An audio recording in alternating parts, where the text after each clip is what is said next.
Halo guys, assalamualaikum. Balik lagi di channel IQ Saham. Pada video ini kita akan bahas kinerja kuartal 3 saham ABMM dan kita akan bandingkan dividennya dengan PTBA, UNTR dan juga Hexa. Sebelumnya disclaimer on, ini bukan ajakan jual beli saham karena keputusan investasi di tangan masing-masing.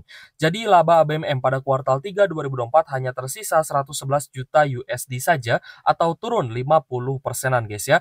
So kita melihat bahwa kuartal 3 2024 laba ABMM ini turun baik secara year on year dan juga secara kuartalan, dan ini sudah terjadi sejak di awal tahun 2024, tepatnya pada Q1 2024 labanya turun secara year on year dan juga secara kuartalan.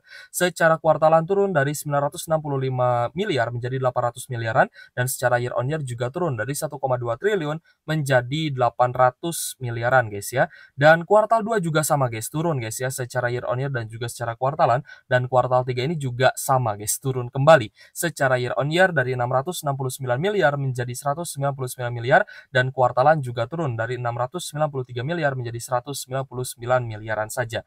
So, apakah ini penurunan kinerja yang memang wajar di saham ABMM atau tidak? Nah, kalau misalkan dari laporan keuangan memang saya lihat guys ya, bahwa memang pendapatan dari ABMM ini mengalami penurunan dan juga ada beberapa beban-beban yang juga mengalami peningkatan. Jadi itu menggerus laba bersih di saham ABMM ini. Dan ternyata setelah kemarin kita lihat guys ya laporan keuangannya, hari ini harga sahamnya juga masih lanjut turun sebesar 4,24% ya di Rp3.610 per saham.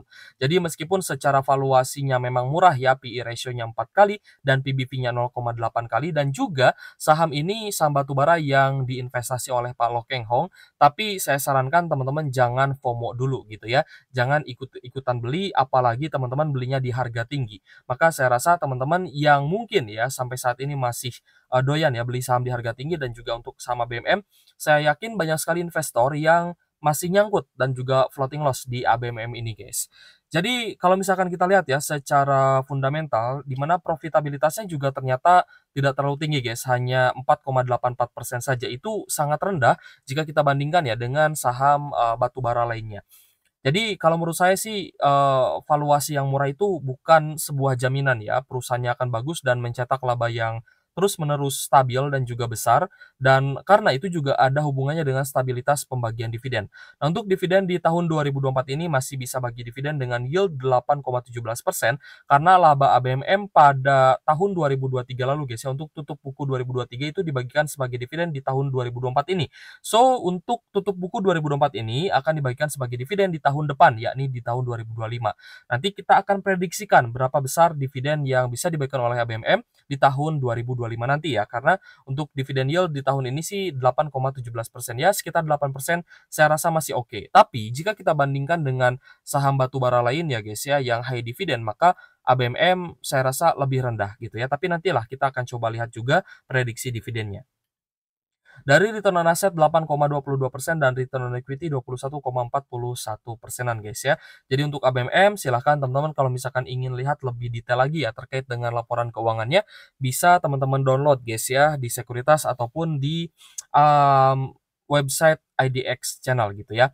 Nah, selanjutnya untuk ABMM, memang ini saham yang rutin bagi dividen dan juga diinvestasi oleh Pak Lo Keng Hong. Tapi sekali lagi, saya ingatkan ke teman-teman jangan terlalu FOMO dan jangan ikut-ikutan gitu guys ya. Lebih baik kita punya pilihan sendiri, dan biasanya pilihan yang saya tekankan untuk saham-saham high dividen itu akan saya bandingkan dulu. Misalkan saham batubara nih ya, kenapa saya bahas perbandingan dividen agar teman-teman juga bisa melihat gitu guys ya, bahwa yang kita hitung adalah prediksi yang mana datanya ini sudah terkumpul 75%, kan kuartal 1, kuartal 2, sama kuartal 3 itu sudah rilis. Jadi ya 75% kita sudah bisa prediksikan gitu guys ya. Kecuali kuartal 4-nya mungkin ada kenaikan yang signifikan ataupun penurunan yang signifikan. Nah, itu bisa kita pertimbangkan lagi. Tapi jika sejauh ini cukup stabil ya maka estimasi EPS-nya itu yang kita gunakan gitu ya.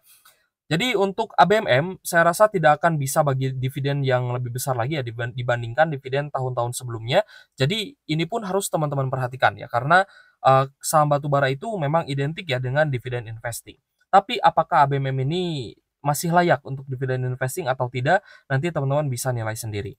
Oke ya, langsung saja kita prediksikan ya untuk dividennya menggunakan estimasi EPS dari RTI Business. Nah, di sini Teman-teman bisa lihat ya guys ya, bahwa untuk EPS di tahun-tahun sebelumnya yang sudah fix, itu kita lihat bahkan sempat, di sekitar 1.500 sampai 1.600 per saham gitu guys ya. Coba kita rubah dulu guys ke warna biru ya. Nah ini sempat menyentuh di 1.500 sampai 1.600 rupiah per saham, tapi untuk estimasi EPS full year 2024 ini yang akan dibagikan sebagai dividen di tahun depan alias di tahun 2025 itu sebesar Rp821 saja. Dan di sini kita menggunakan dividen payout ratio itu kisaran 18% sampai 26% guys ya di 2 tahun terakhir ini. Karena memang dari besaran DPR-nya pun memang terus mengalami penurunan dari tahun 2021 DPR-nya 35%, 2022 turun lagi 26%, dan 2023 turun kembali menjadi 18%. Jadi DPR-nya turun ya, kita lihat juga, ini akan kita sesuaikan gitu ya, dengan DPR di tahun-tahun sebelumnya ini 18 sampai 26%. Untuk DPR 18%, maka estimasi dividen finalnya adalah Rp148 per saham. Nah, teman-teman bisa lihat guys ya, maka dividen yang bisa diberikan oleh ABMM dengan penurunan EPS adalah 148 dan jauh lebih rendah dibandingkan dengan tahun-tahun sebelumnya yang bisa bagi sekitar 268, 291 sampai Rp401 per sahamnya gitu ya. Dengan dividen yield yang juga akan menurun dari 8%-an menjadi 4%-an saja.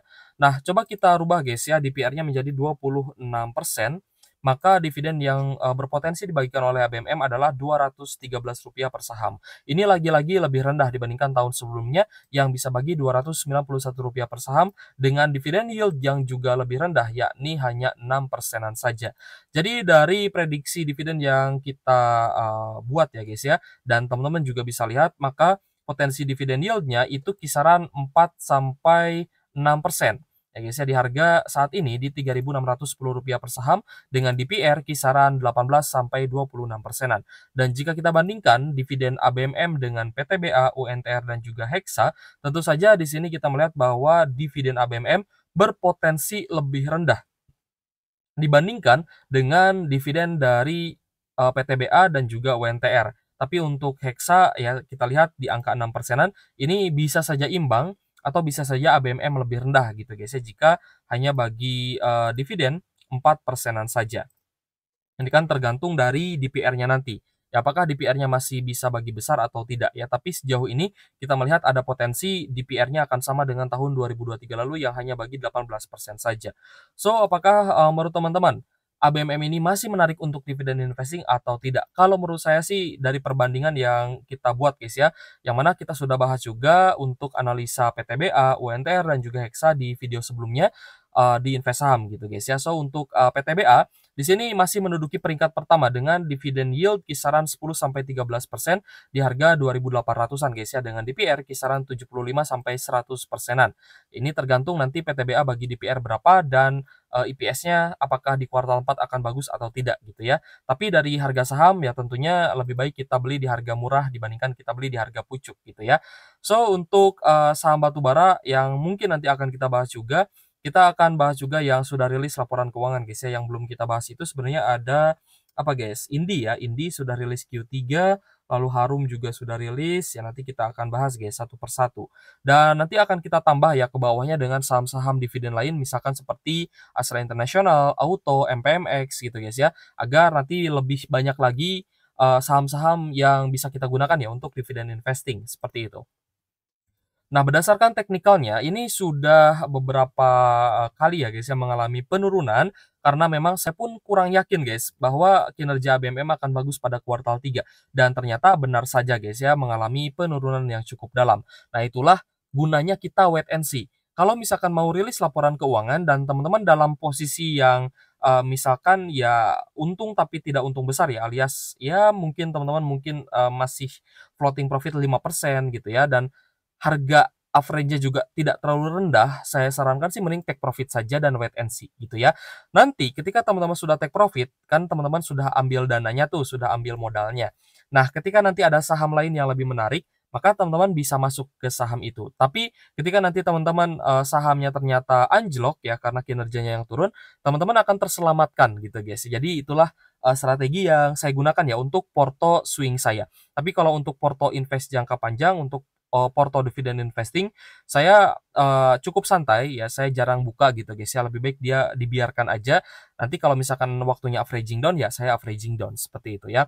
Tapi jarang gitu ya, karena memang sudah di harga bawah. Nah itulah, fungsinya kita membedakan ya, antara Porto swing trade dengan Porto kita, dividend investing. Untuk ABMM, potensi penurunannya bisa sampai di 3.300 ya, jadi jangan dilawan, karena ini masih ada distribusi ya, terutama dari KKY, PGR, dan juga EP, namun ini mayoritas memang investor domestik yang melakukan distribusi. Dan untuk investor asingnya terpantau sudah ada akumulasi ya, meskipun tidak terlalu besar, hanya 727 jutaan saja.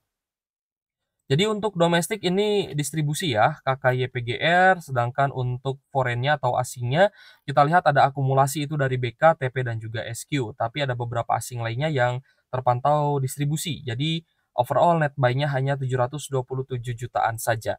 Nah, jadi apakah ABMM ini masih menarik atau tidak? Kalau menurut saya sih lebih baik wait and see dan menunggu saja reversalnya. Dan jika saya masuk pun, ya mungkin saya hanya akan swing aja ya, dengan memanfaatkan, bullish reversal di ABMM, maka ketika saya beli dan naik ke resisten terdekat pasti akan saya take profit ya, seperti itu.